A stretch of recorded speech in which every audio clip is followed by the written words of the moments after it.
This house is cold and empty, just a ghost of who I used to be.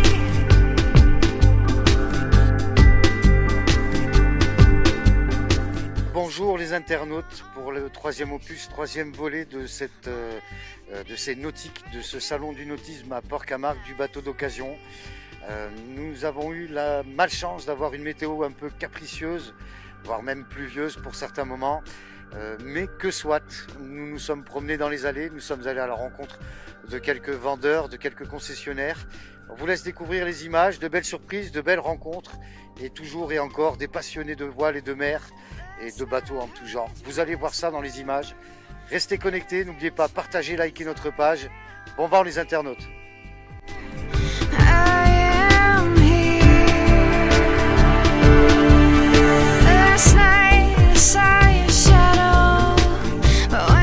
Je suis avec Romain de chez Ettore Yachting. Bonjour Romain. Bonjour. Alors Romain, tu es directeur de Ettore Yachting à Port-Camargue. Vous êtes concessionnaire de quelle marque? Voilà, donc Ettore Yachting, Port-Camargue, et on a la chance de distribuer des marques prestigieuses comme Vauquier, Tofino, Réa, X-Yacht, et puis voilà, plein d'autres marques aussi. Aujourd'hui, on est sur un sloop de 42 pieds, c'est ça? Voilà, de chez Vauquier, donc c'est le Pilot Saloon 42, le dernier né de la gamme Pilot Saloon, qui comporte 3 tailles, 42, 58 et puis 48 entre les deux.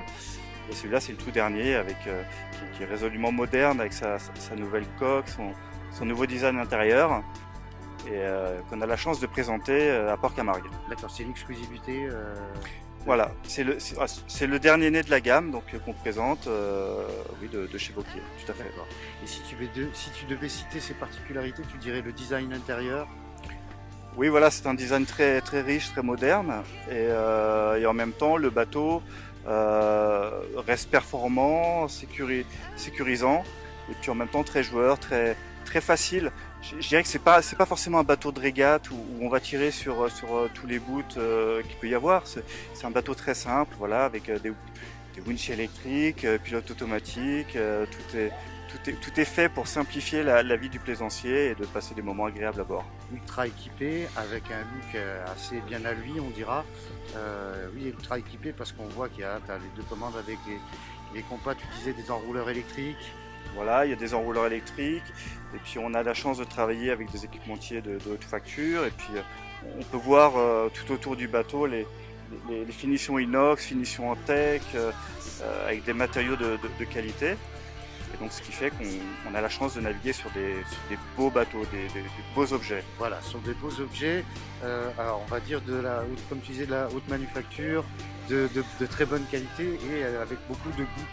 Si tu peux nous donner un ordre de prix, un bateau comme ça vaut dans les... Là on va, pour un bateau bien équipé, avec des voiles prêts à partir, on va situer entre 500 et 600 000 euros.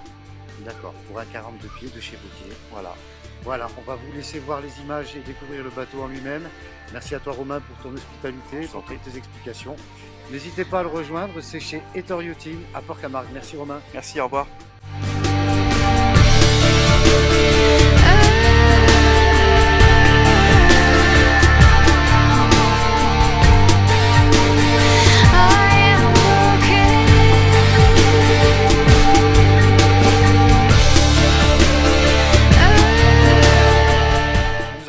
Jean-François Dinet au milieu des allées. Bonjour Jean-François. Bonjour. Alors tu as écrit quelques livres.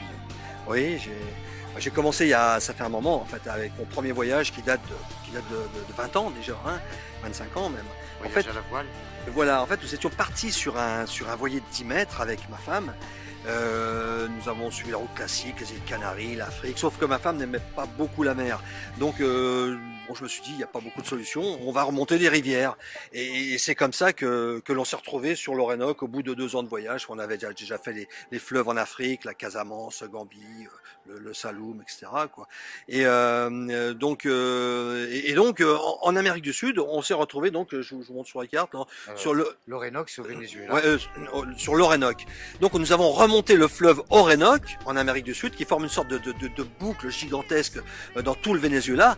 Et et nous sommes passés de l'Orénoque sur le Rio Negro, qui est un affluent d'Amazone, par une sorte de canal naturel navigable uniquement en saison des pluies. C'est-à-dire que l'Orénoque monte en crue et à un moment il déborde et une partie de ses eaux se déverse dans celle du Rio Negro. C'est à ce moment-là que tu peux... Voilà, si nous on est là au bon moment, enfin c'est un moment qui peut durer 2 mois, hein. On peut passer d'un fleuve à l'autre et ressortir par le delta de l'Amazone. C'est-à-dire qu'on rentre par le delta de l'Orénoque et on ressort par le delta de l'Amazone. Alors ce qui est fabuleux, c'est que ça nous fait traverser les territoires indiens.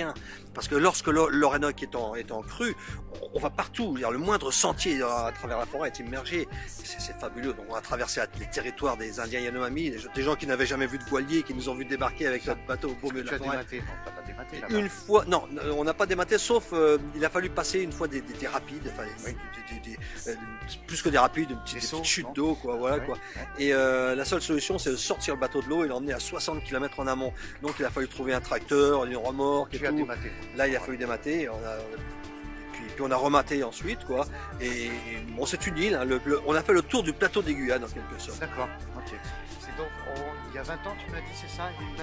C'était en 95, voilà. On vous invite les internautes, si vous aimez les histoires de passionnés, de voiles, de bateaux, à retrouver donc, le livre que Jean-François a écrit. Il y en a combien exactement? En fait, le premier voyage, il y en a 3. Et bon, parce que les 3 ont bien marché, donc ça m'a rapporté un peu de sous. Donc dès que j'ai eu assez d'argent, j'ai tout arrêté. Je me suis racheté un bateau et je suis reparti. On a fait un grand tour du monde avec mes enfants. Et pour l'instant, il y a, je suis rentré parce que mes enfants, au bout d'un certain temps, ils doivent faire leurs études. Ça, quoi. Et il y a 3 autres bouquins et il y en aura encore 2 autres concernant ce voyage. Alors, qu'on soit bien d'accord, ce n'est pas un prix Goncourt, mais par contre, c'est de l'aventure en barque. Je vous le conseille vivement. On en a pris 2 exemplaires d'ailleurs. On lira ça et on vous fera peut-être un post là-dessus.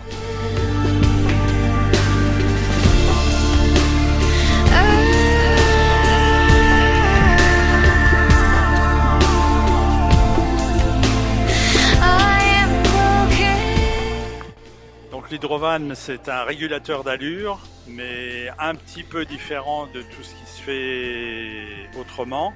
C'est-à-dire qu'il est totalement indépendant du bateau, de la barre du bateau et des safrans du bateau. On règle le bateau, on bloque la barre du bateau et ensuite c'est l'hydrovan qui prend le contrôle du bateau. Plusieurs avantages, c'est déjà un safran de secours. Donc il y a une position sur l'hydrovan où on peut déconnecter et avoir le safran de l'hydrovan qui prend le contrôle du bateau à la main. Gros avantage aussi, c'est qu'on peut mettre un tout petit pilote électrique sur la barre, donc sans consommation excessive, au lieu d'un pilote de barre franche. Ensuite, autre avantage, c'est qu'il s'adapte à tous les bateaux, catamaran, monocoque. Il n'a pas une position fixe sur le bateau, c'est-à-dire qu'il n'est pas obligatoirement centré au milieu du bateau, puisqu'il n'a aucun lien avec la barre. Donc il peut être mis d'un côté, de l'autre, et il aura exactement la même efficacité. Le montage est très simple, il y a uniquement deux attaches, une sur la partie inférieure et la supérieure qui existe en plusieurs modèles qui permettent de s'adapter à tous les arrières.